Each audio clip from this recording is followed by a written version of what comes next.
tersiap. Wajahnya menjadi merah jambu karena gairah hidup menggelora di dalam tubuhnya. Angin berhembus dari plexus solaris.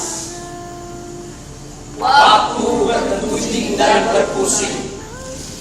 Yang lampau, yang kini, dan yang akan datang berkejar-kejaran, berbauran, berpusing dalam satu pusaran, lalu tiba-tiba menjadi berkilatan, dan akhirnya mengeluarkan warna-warna.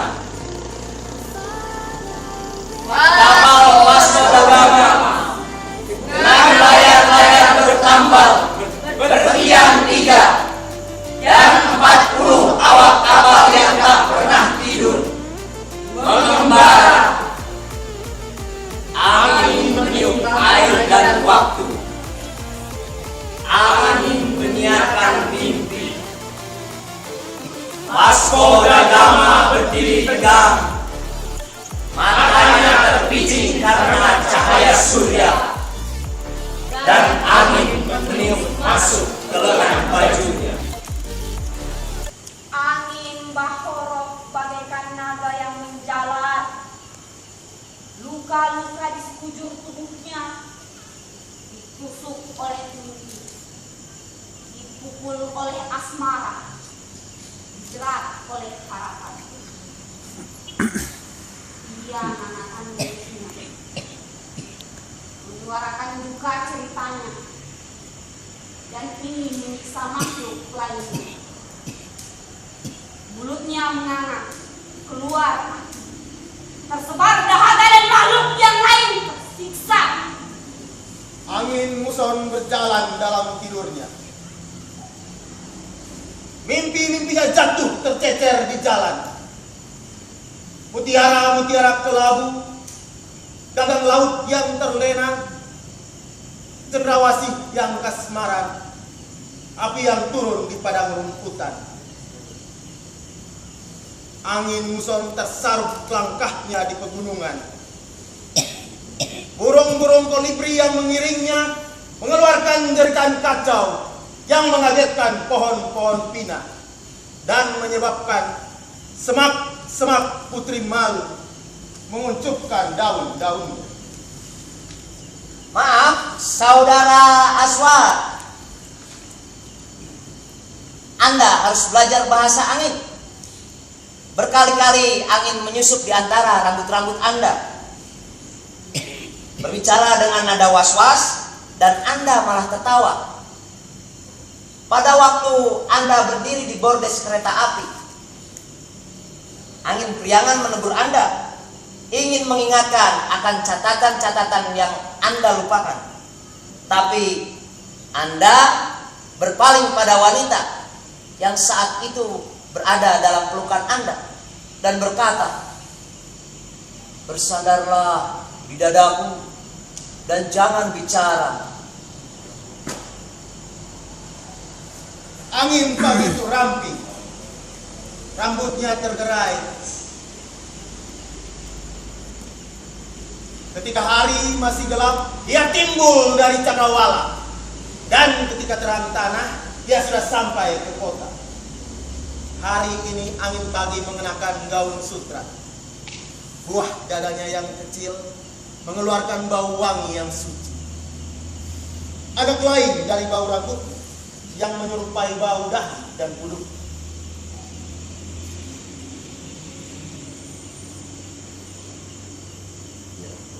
Ialah bau sedap yang menghubungkan kita dengan mimpi berahi seluruh lelaki sejak berabad-abad yang silam. Bau akar pohon terlarang, bau keringat ibu Hawa. Angin pagi adalah wanita remaja. Rambutnya hitam tergerai. Ketika hari masih gelap, ia timbul dari cakrawala. Dan ketika terang tanah, ia sudah sampai ke kota. Ia menegur para jaga malam di bank-bank. Ia menegur para tukang sampah. Dan untuk seorang kondektur bis kota yang berangkat kerja, yang berasal dari tanah Batak, ia siukan lagu Tapanuli. Hai, Neng, berjalan seorang diri, mencari angin barangkali. Angin subuh selalu ada, sejak berabad-abad lamanya. Tapi kini memang agak jarang ditemui dalam hidup kita. Tentunya bukan lantaran angin subuh tak ada, tapi lantaran acara sehari-hari hidup kita tidak pernah memberikan kesempatan kepadanya. Hai, Neng, tak ada suaranya. Bukannya saya mau mengganggu, tapi agak terkesiap hati saya melihat ada wanita remaja berjalan sendirian di waktu subuh di dalam baju pesta. Ketika ia berikan martini yang pertama itu kepadaku, aku memandang matanya, aku memandang tangannya yang coklat. Lalu aku lihat tanganku sendiri, tangan yang hanya bisa menerima, tangan yang gagu, yang selalu gemetar di pangkuan. Musik terdengar dan kami berdansa. Ia berkata, orgel listrik bisa bernyanyi dengan merdu, namun dalam kemerduannya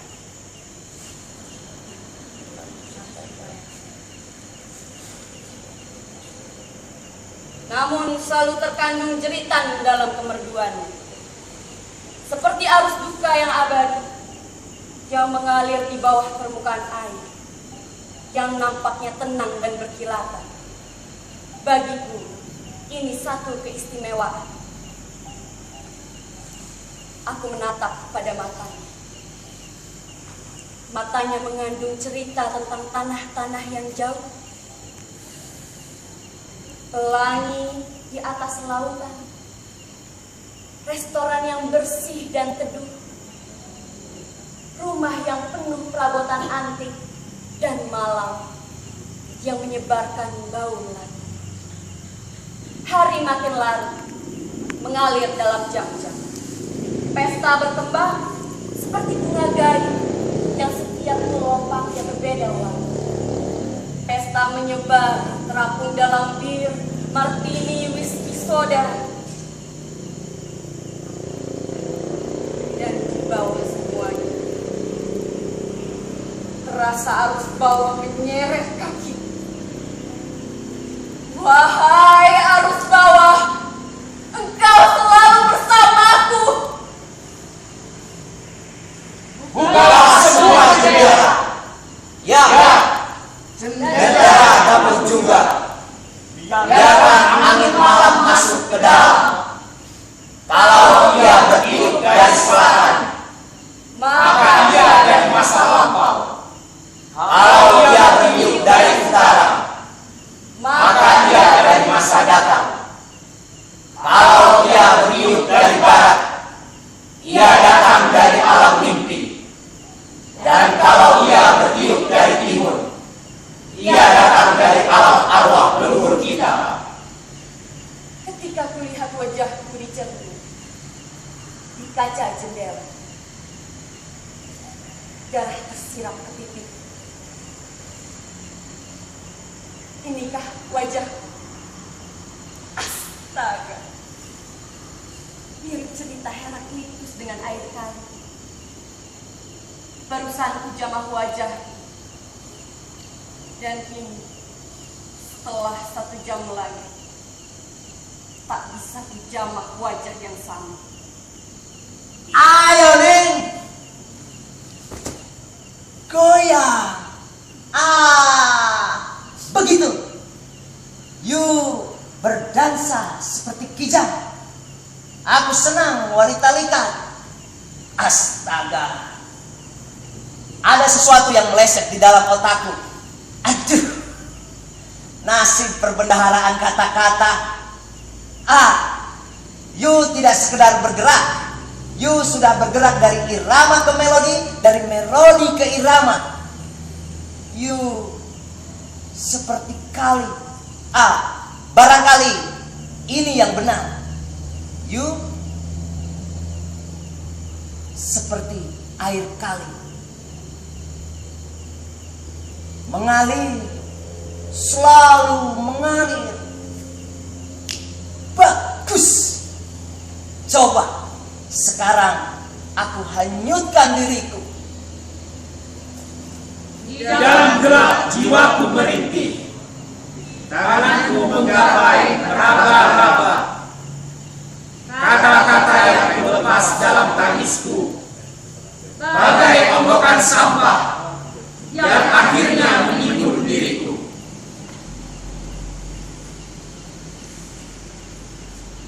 Kamu nampak lelah.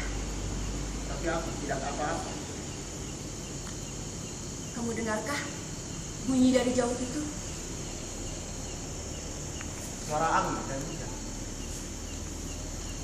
Mungkinkah kau tiba-tiba hilang dari dekapan? Kalau kau pegang aku terlalu kuat, aku tersedikit mati. Kalau kau pegang aku terlalu longgar, aku tergoda pergi. Kalau kau lari, akan kukejar, akan kucari. Tapi tak sampai 10 langkah, orang baru akan kau temui. Sebutlah namaku. Aku menyebut ke dalam hati. November. November. Kau menarik napas panjang. Aku mencium bau angin dan hujan. Kami melihat ia berjalan di dalam angin sendirian. Kami dengar suaramu, ada ganjil kedengarannya. Menangiskah kamu? Tapi tak ada air matamu. Tertawakah kamu? Tak ada kecerahan di wajahmu. Atau tengah menerangkah kamu? Tapi wajahmu tawar serupa batu.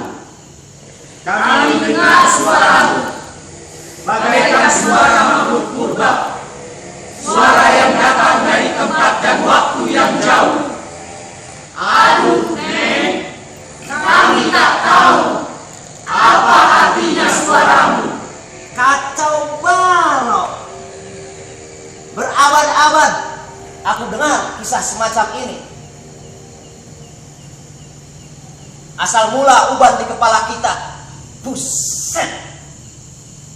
Aku tak mampu menyumbat telingaku. Buset. Rokokku sampai mati. Neng, ganti bajumu.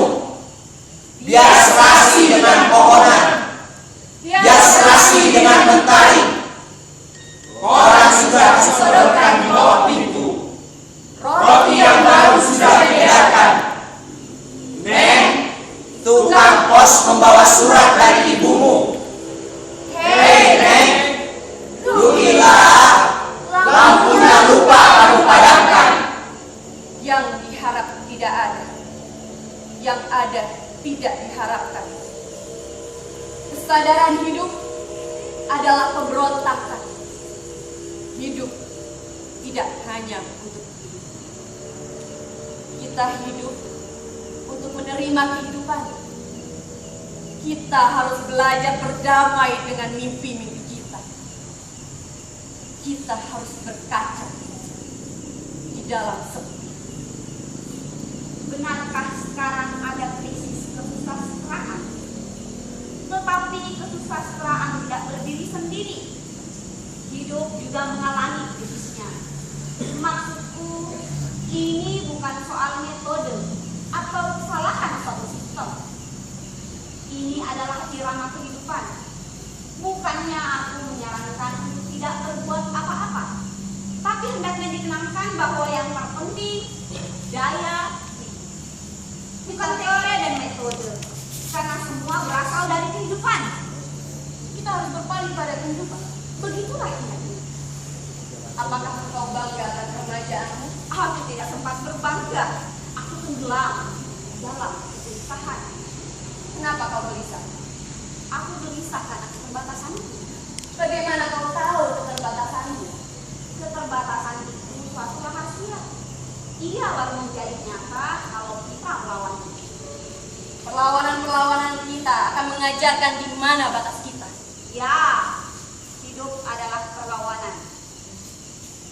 Itulah sebabnya di kelas selalu ada kritikan. Mengasihani diri sendiri memang tidak perlu, tapi kita mesti bersabar mendengarkan keluhan, karena hidup adalah menguji keterbatasan. Itulah sebabnya di pojok koran selalu ada sindiran. Berisik, berisik. Angin bertiup di dahan. Berisik. Bunyi mesin percetakan. Cerewetnya sang redaktor koran. Bunyi tik para wartawan. Berisik. Kata-kata tidak mengubah dunia. Menutup mulut lebih bijaksana. Hidup bukan perlawanan. Hidup ialah mempergunakan kesempatan. Hidup cuma sekali. Ini yang penting, cuma hidupku. Karena kesempatan orang lain bukan kesempatanku. Hidup adalah berlomba dengan mati.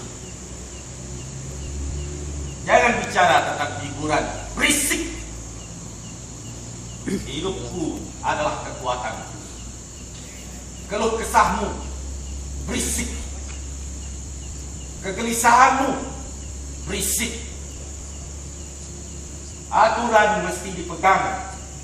Pemberontakan tak ada gunanya. Seni hidup itu manipulasi. Jadi terima saja aturan yang ada. Sesudah itu manipulasikan ia. Hidup adalah berlomba dengan mati. Hubungan manipulasi dan ilmu hitung itu ada, ya? Tentu saja. Manipulasi adalah seni menambah dan membagi, mengalih dan mengurangi. Buset. Dan pasti ada hubungannya dengan diplomasi. Tentu saja. Pada dasarnya kita tidak ingin perubahan. Tapi perlu juga kita ucapkan beberapa provokasi.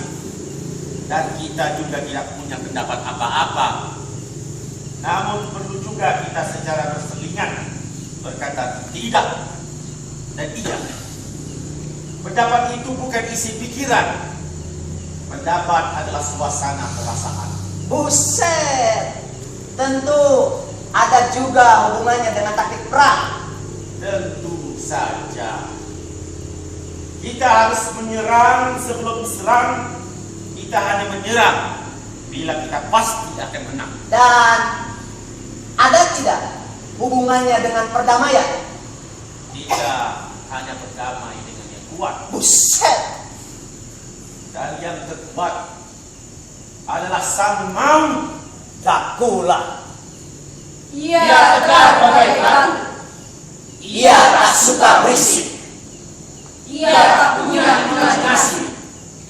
Ia suka gaya, tapi cuma satu. Ia membela diri, tapi tidak membuka hati. Ia baru. Halo, Halo, bagaimana keadaanmu sekarang?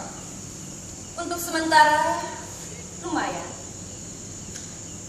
Cahaya yang disaring daun-daun kering sungguh luar biasa. Ia mendatangkan asosiasi.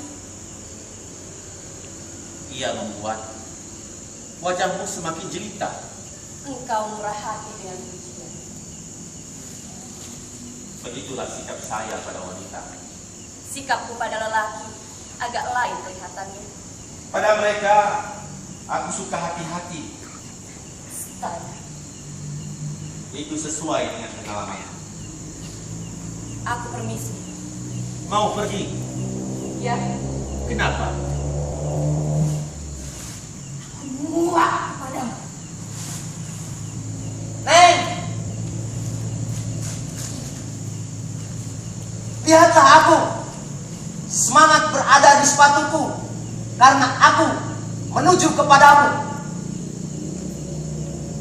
Surat-suratmu yang sederhana menjadi kunci dari rahasia di dalam hatiku.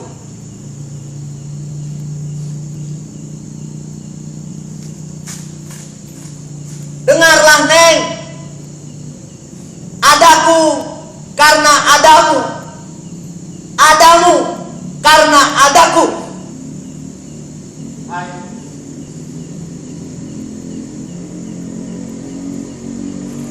Hai. Hai, Kemarin aku melihat bayangan. kemarin aku mendengar suaramu. Apakah kamu adalah dekatku? Aku selalu terpesona pada rahasia. Kemarin aku menebak teka-teki dan sampai kini belum ketemu jawabnya.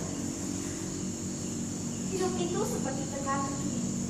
Hubungan kita juga seperti teka-teki. Tapi ada yang pasti dalam hubungan kita. Bahwa setelah saling terlibat, Ya, selebihnya biar tetap menjadi dekat. teka-teki itu seperti langit. Maksudku, terus menerus. Alangkah dermawan. Sekedar tanggapan hatimu yang selalu terbuka. Camar laut terbang antara karang, camar laut terbang dua-dua, terbang di dalam waktu terkenang, bersama di tempat tak terbatas luasnya. Camar laut terbang dua-dua, mau terbang bersama cinta. Berjalan masuk ke dalam kehidupan bersama mentari yang menyala. Panas menjadi cahaya, dan cahaya menjadi semangat jiwa. Berjalan masuk ke dalam kehidupan bersama pawai warna senjakala. Begitu, Neng. Tubuhmu yang indah menjadi jabatan berlembaga. Berjalan masuk ke dalam kehidupan bersama bintang-bintang di cakrawala. Neng, jangan ke sana. Kandil yang dinyalakan leluhur menyinari gaun dan dandanan rambut. Biarkan dia ke sana. Jangan ditahan. Biarkan dia bersama lantai lautan. Sementara ikan-ikan berfosfor melekat di dalam laut. Bagaikan lampu-lampu kristal menyinari parasnya.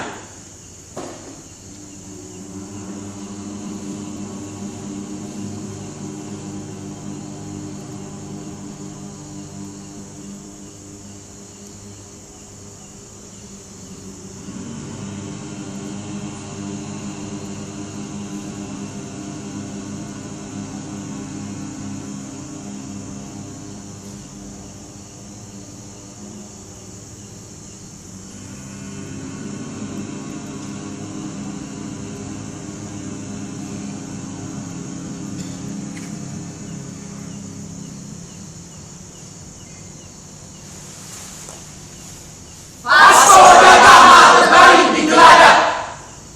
Ia menatap langit berbintang. Diingatnya lagi satu persatu nama bintang-bintang itu. Didengarnya nyanyian dari jauh. Dan untuk sejenak ia terpesona. Lalu sambil terus terpesona dan berbaring di geladak kapalnya, ia tandai lagi semua bintang. Angin bertiup perlahan sekali. Tenda dan layar tidak bergerak. Air pasang. Puncak-puncak ombak berkilatan. Rembulan. Suara berdebu bertalu-talu. Barangkali itu ombak. Barangkali itu tempur raksasa. Barangkali mungkin jantung seorang wanita yang sudah lama sejak zaman purba berjalan mengembara di dasar lautan. Neng,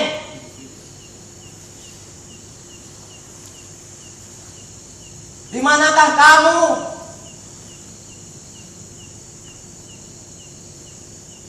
Kamu ditunggu becak langgananmu.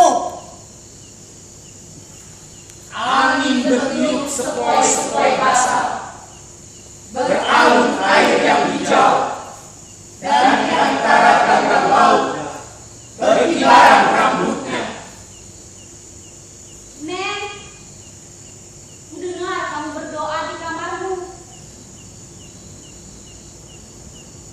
Tapi sekarang hampir senja. Koran belum dibaca, catatan mesti dikerjakan. Dan di meja makan, kusiapkan asinan. Vasco da Gama berkelana di atas lautan, dan sang gadis mengembara di dasarnya. Apakah kamu peri dari tanah mati? Apakah kamu dendam pada derita? Matamu yang lebar selalu terbuka. Bukan. Ia adalah saksi akan rahasia. Demikianlah aku telah mengenalnya. Aku telah menjamah lehernya yang bergetar. Aku telah mendengar degup jantungnya. Dengar, Neng. Aku akan berdiri menjadi saksimu. Angin di bukit-bukit Korea menjadi saksi dari mentari. Puncak-puncak bukit Korea menjadi saksi dari ombak lautan. Dan ombak lautan menjadi saksi dari degup jantungnya.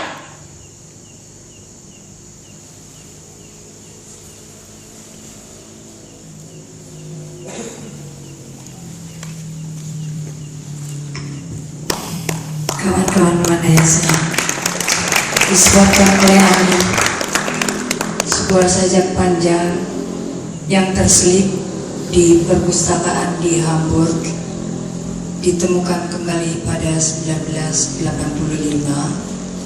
ketika Rendra dan saya mengunjungi Jerman dan sulit untuk pulang ke tanah air lagi. Kemudian sajak ini diketik ulang dengan susah payah dan jadilah seperti tadi.